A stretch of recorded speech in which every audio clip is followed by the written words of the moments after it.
عمران خان صاحب کو جس حوصلے میں چھوڑا تھا اس سے ان کا حوصلہ بڑا ہے، کم نہیں ہوا۔ ہاں، انہوں نے خود یہ بات کی کہ تقریباً 5 دن ان کے سیل کی بجلی بند تھی، اور انہوں نے کہا کہ کوئی 12-14 گھنٹے 10 گھنٹے سے زیادہ جو ہے وہ اندھیرے میں رہنا پڑتا تھا۔ سن کے بڑا دکھ ہوا کہ عمران خان صاحب صرف ایک سابق وزیر اعظم یا چیئرمین تحریک انصاف ہی نہیں، اس ملک کے ایک قومی ہیرو بھی ہیں۔ کیا زندہ قومیں اپنے ہیروز کے ساتھ یہ کرتی ہیں؟ کیا سابق وزیر اعظم اس سلوک کا وہ متحمل تھا، یا عمران خان صاحب کے ساتھ یہ جو کیا گیا کیا یہ جائز تھا؟ اور آپ کو اس سے کیا ملا؟ کیا عوام سے ان کی محبت کم ہو گئی؟ کیا عوام سے ان کا رابطہ ٹوٹ گیا؟ راستہ ان کا دلوں کے ساتھ جو ان کا واسطہ ہے وہ ٹوٹ گیا؟ کیا عمران خان صاحب کا حوصلہ ٹوٹا یا عوام کا حوصلہ ٹوٹا؟ وہ تو بڑا۔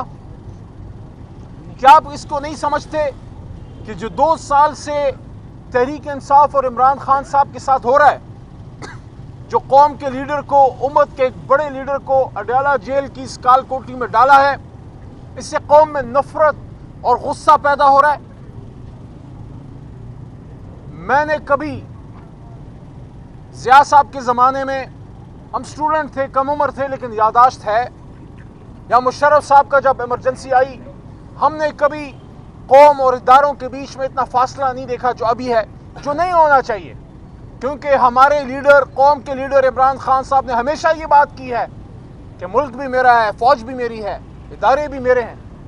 تو پھر یہ کیوں ہوا؟ قوم کو اپنے سے دور کیوں کر رہے ہو؟ ایسا مت کرو۔ عمران خان صاحب کو باہر آنا چاہیے۔ عمران خان صاحب کا ایک سٹیٹمنٹ ہوگا اور پھر پوری قوم اور ادارے اور سب لوگ آپس میں دوبارہ باہمی شیر و شکر ہوں گے۔ لیکن یہ کام اس 25 کروڑ میں ایک آدمی کر سکتا ہے، اور اس کا نام عمران خان ہے۔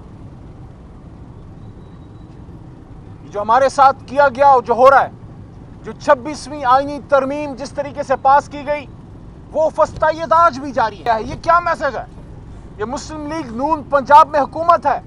آپ کیسے کہہ سکتے ہیں کہ ہم نہیں کر رہے؟ کون کر رہا ہے؟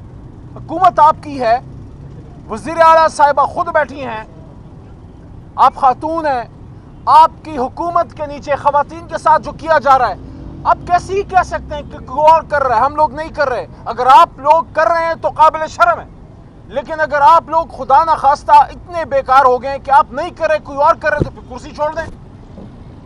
یہ کیا بات ہوئی؟ شہباز شریف صاحب، میاں نواز شریف صاحب، مریم صاحبہ، آپ لوگوں کی حکومت ہے، آپ کی حکومت میں ہمارے بندے غائب کیے جا رہے ہیں، اٹھائے جا رہے ہیں، گھر توڑے جا رہے ہیں، چار دیواری کا تقدس پامال کیا جا رہا ہے۔ عمران خان صاحب کے وکیل انتظار پنجوتا کے ساتھ جو کیا گیا، میں نے بھی یہ کالا کوٹ، یہ واسکٹ کالی، یہ وکیل کا نشان پہنا ہوا ہے۔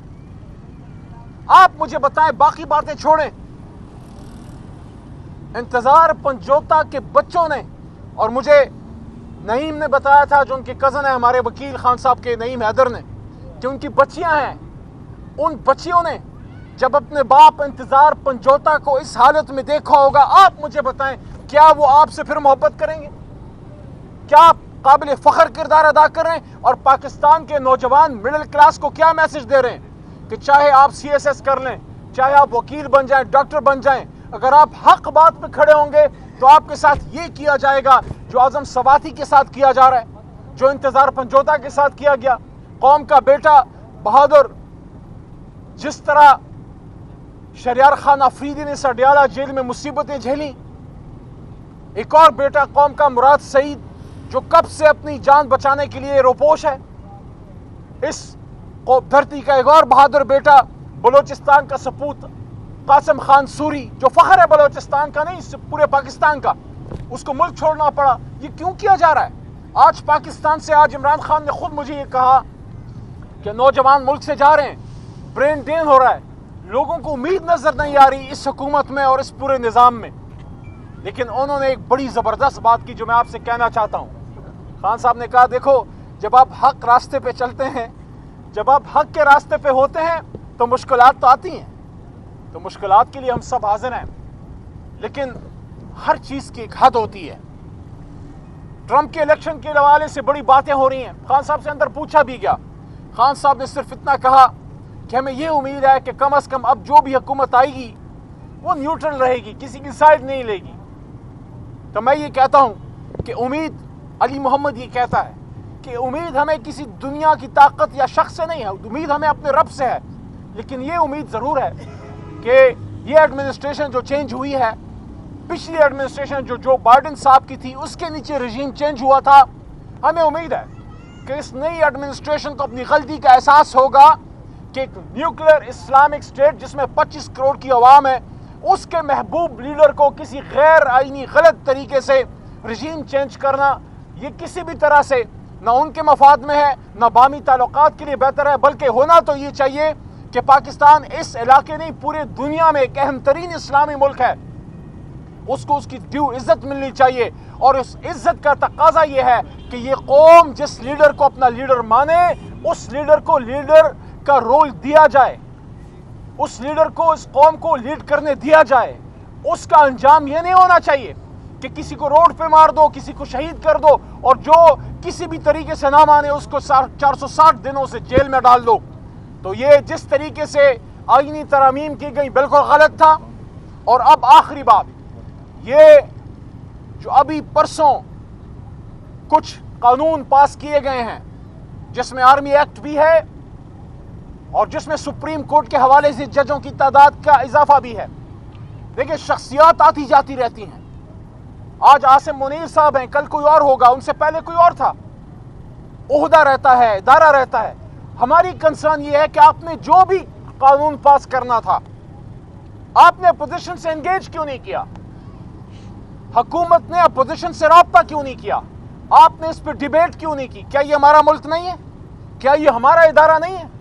اگر کوئی بھی آپ قانون پاس کرنا چاہتے ہیں، آپ ہم سے انگیج کیجئے، ہمیں کنونس کیجئے کہ یہ ملک کے لیے بہتر ہے، تو ہم ملک کے مفاد میں ہمیشہ تحریک انصاف نے سٹیپ لیا ہے، لیکن آپ نے ہم سے انگیج نہ کیا۔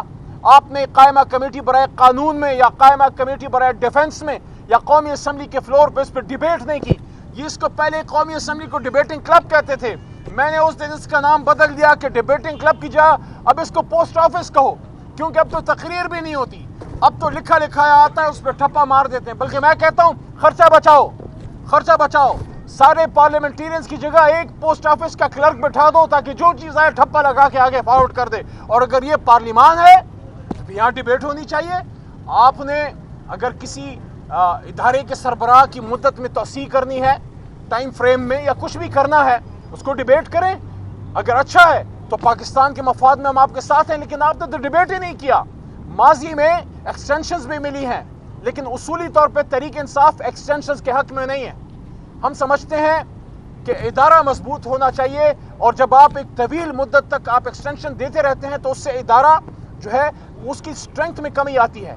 ہم اپنی ادارے کی مضبوطی چاہتے ہیں، ہم شخصیات کے خلاف نہیں ہیں، نہ کسی کے حق میں نہ خلاف ہیں، لیکن یہ توقع ضرور رکھتے ہیں کہ کوئی بھی قانون اگر حکومت لاتی ہے، چاہے کوئی حکومت ہو، آج ان کی ہے کل ہماری ہوگی انشاءاللہ، آپ پارلیمنٹ میں لائیے، آپ دوسرے کو کنونس کیجئے، یہ ہمارا ملک ہے، یہ ہمارا ادارہ ہے، اس کو مضبوط کریں گے، جس چیز میں بہتری ہوگی اس کو کریں گے۔ اور جو سپریم کورٹ کے ساتھ آپ کر رہے ہیں، 32 جج آپ لا رہے ہیں، ہندوستان کی 1.5 ارب کے قریب آبادی ہے، ان کے 32-33 جج 25 ہوں گے، 30 ہوں گے، امریکہ جیسے ملک میں شاید 30 بھی نہیں ہوں گے، 30 کے قریب ہوں گے۔ آپ 25 کروڑ کے ملک میں اچانک 50% انکریز کیوں کر رہے ہیں؟ آپ کیوں سپریم کورٹ کی طاقت کو کم کرنا چاہتے ہیں؟ پہلی چیف جسٹس کے عہدے کے ساتھ آپ نے کھلواڑ کیا، اور خان صاحب سے پوچھا، یہ بات میں نے رکھی سامنے، تو خان صاحب نے کہا کہ ایک ہی مقصد ہے، سپریم کورٹ کی طاقت کو ڈائلیوٹ کرنا۔ دیکھیں، لیڈر کی ایک بات ہوتی ہے، انہوں نے بتا دیا، مقصد یہ ہے کہ سپریم کورٹ کی طاقت کو کم کریں۔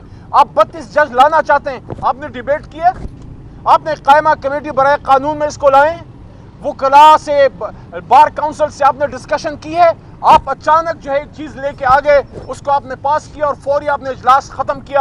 ہمارا نقطہ یہ ہے، جو بھی پاس کرنا تھا، جو بھی لانا تھا، پہلے قومی اسمبلی کے فلور پہ لائیں، اپوزیشن سے انگیج کریں، اس کے بعد ہم اس کو عمران خان صاحب کے پاس اڈیالہ لے کے آتے، اور اگر وہ اپروو کرتے تو ہم بھی آپ کو سپورٹ کر دیتے۔ لیکن آپ نے ایسے کیا جیسے خدا نخواستہ آپ کے پیچھے کوئی ڈنڈا ہے اور آپ بھاگے جا رہے ہیں۔ آپ کو کیا جلدی ہے؟ اور آخری بات، ایک بار پھر وہی بات جو سب باتوں کی ایک بات ہے، قوم کو لے کے آگے جانا ہے، پاکستان کو لے کے آگے جانا ہے، پاکستان کے مسائل کا حل چاہتے ہو تو جمہور کی سنو، زبان خلق کو نکار خدا سمجھو۔